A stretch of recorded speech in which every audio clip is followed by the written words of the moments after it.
Okay, let's keep on moving forward. So now we've entered the burner right here. And as a note, a lot of times this is called the combustor. I will go back and forth between calling it the combustor and the burner. Call it what you want. What does it do? Well, it burns something, so that makes sense. Or it combusts something. That also makes sense. It simply mixes together the fuel in the air. We're adding in a bunch of energy, and we're also increasing the temperature of our flow dramatically.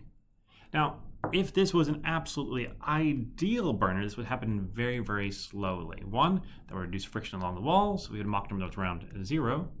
No friction. The burning would happen at everything would be able to burn properly.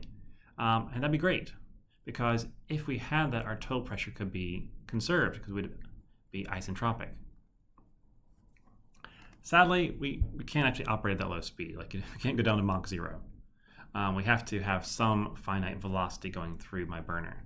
As such, our total pressure ratio is always going to be less than 1. We're going to have some sort of entropy generation. Now, the faster I get, just based on our conversation so far, you would probably expect that the faster I get, the worse my total pressure drop. And you're correct. Now, this equation I'm about to give you right here, this is an approximate expression. This is not like you go to theory and this will pop out. This one just kind of matches the data pretty well between, up to a certain point. So what we can see from this is that as my Mach number gets higher and higher and higher, my efficiency is going to drop more and more. I'm going to be really losing a lot of total pressure. So the slower I can have it in my combustor, my burner, the better for me. Okay, so here's a schematic of my burner. As a note, you can see that there's a shaft going through the middle. The burner's on the outside of that, kind of wrapped around it. And so we're just looking at either the top, the bottom, or one of those little sections. So big things here. First, we have fuel being injected. That's then ignited. There's this swirly zone right here. That swirly zone is there because I need to have time for that combustion to happen. It has to actually, burn before it flies out. And so by having that recirculation zone, I'm giving it time to actually combust before it flows out, so we can get all the energy out as we can, as quick as we can. Now, if it's too hot, then I will melt my turbine. I don't want that. So what can I do? Well, I had some air that did not get combusted. Some air that did not get put into that burning process. So it's cooler. And so I have these cooling holes right here that can allow it to go in there and mix with my air, and that reduces the temperature before it hits my turbines. Because we do not want to melt our turbines. We want them to work properly. So these are the basic parts of my burner. As a note, there's very, very complex burners, and fuel injector like geometries and orientation and even the type of fuel injector, it is an area of fascinating ongoing study. So if you're really interested in this, look into that. It's something great to look into. Okay, let's keep going. Now, luckily for us, we don't have to worry too much about like the actual chemistry, what's going on in there. We just care about its inlet and exit conditions. What's going on inside of that, the whole swirling process, we're not looking at that. We can ignore it. So for mass, we see that I have, massive air flowing in and massive fuel flowing in, and then that's going to exit out. So mass flow rate exiting is simply equal to the mass entering, the air and the fuel.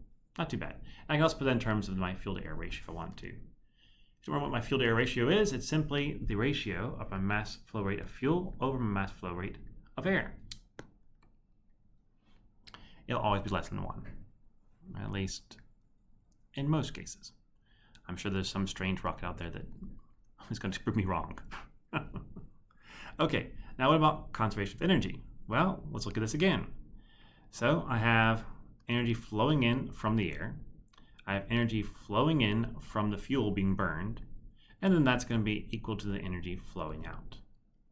Which once again, if I want to, I can put in terms of my fuel to air ratio.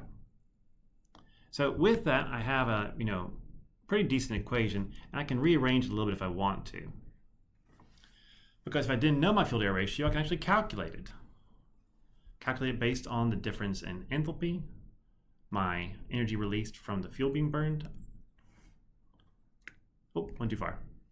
and the enthalpy at the exit. So this can be helpful. If I know my fuel air ratio, I can work backwards, but it can also tell me what my fuel air ratio needs to be if I want to have a certain exit enthalpy.